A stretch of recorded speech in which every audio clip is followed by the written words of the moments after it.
mean the motion. Mr. Woods. I was out during the time of Elizabeth was reading her comments.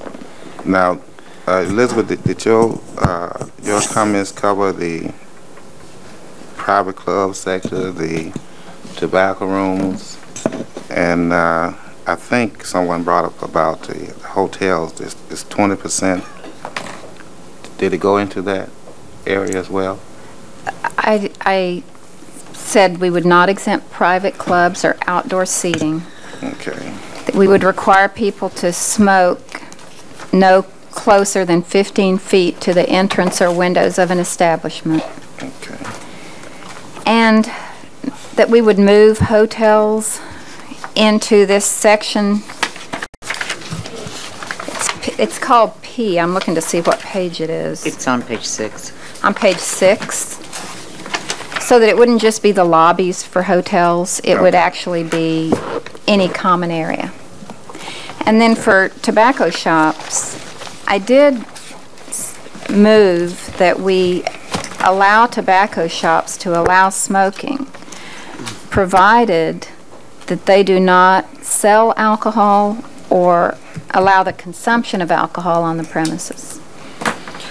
Okay, now that's where I might have some concerns, because now if we're going to go across the board, when you start using the word allow, you know, here, someone stated earlier that you do not walk into a liquor store and get a sample of the drinks. One of the citizens stated that. Mm-hmm. Well, would it not be the same? You know, if I'm going into a tobacco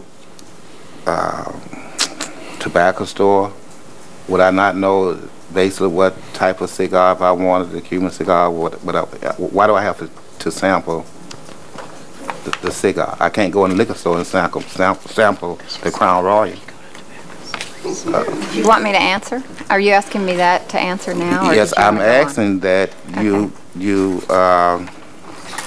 that you would amend it. Okay. The tobacco stores, and that way you have it straight across the board.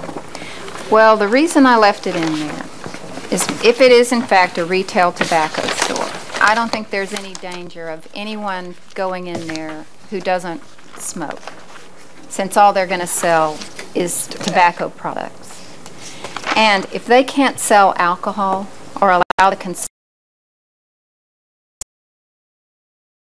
going to be competing with bars and taverns. So that's the reason that I thought it would be reasonable to let people smoke in a place that sells nothing but tobacco. That was my reasoning.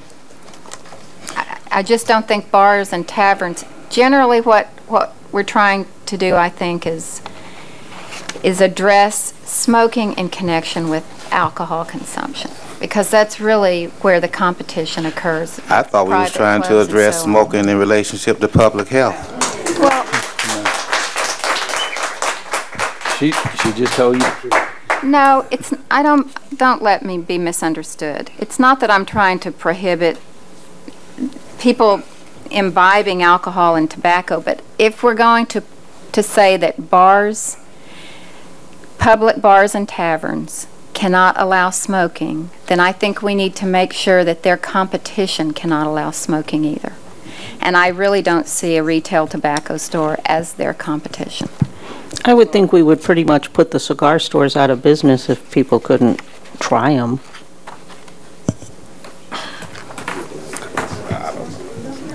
Okay.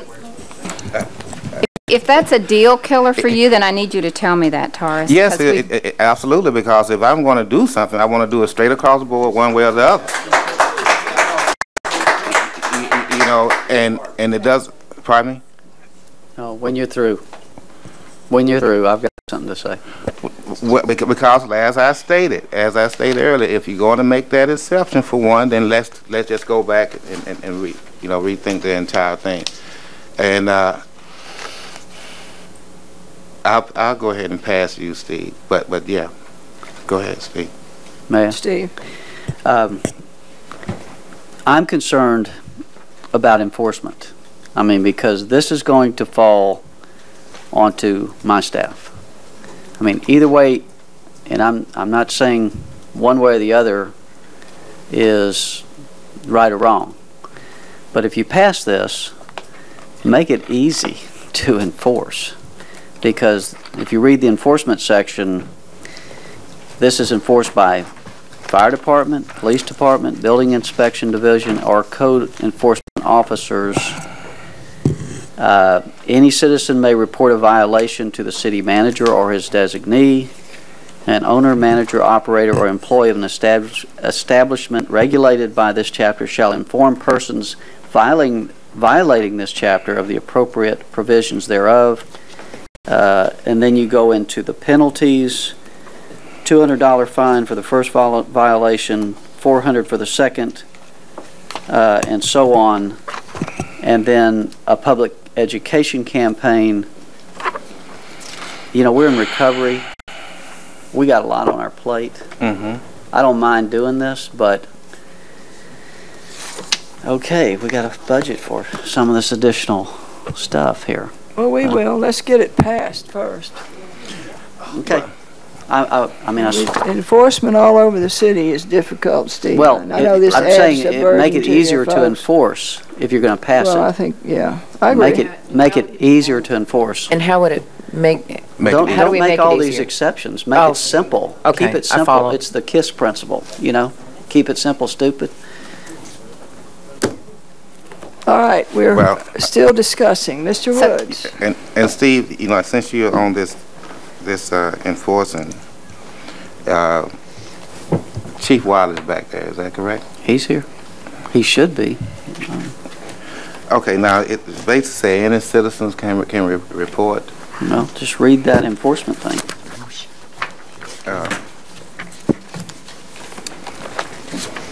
But any citizen can report any violation. right? It's just a matter of us enforcing this. Would it not also be in discretion of the officer? That's why I asked what the chief is. Always. Huh? Yes. Okay, so for example, Susan, if you were standing less than 15 feet of City Hall, puffing, and a citizen drew by and they have some type of visual problem and thought you were within 5, they call the police. Would the police officer have to see you smoking that cigarette? Probably Yes. so. Okay. Yeah. So it's discretion of the police Yes. then. Is that right, Chief? Well, it's just the implementation is my concern. I support it personally, but it's just the implementation of it.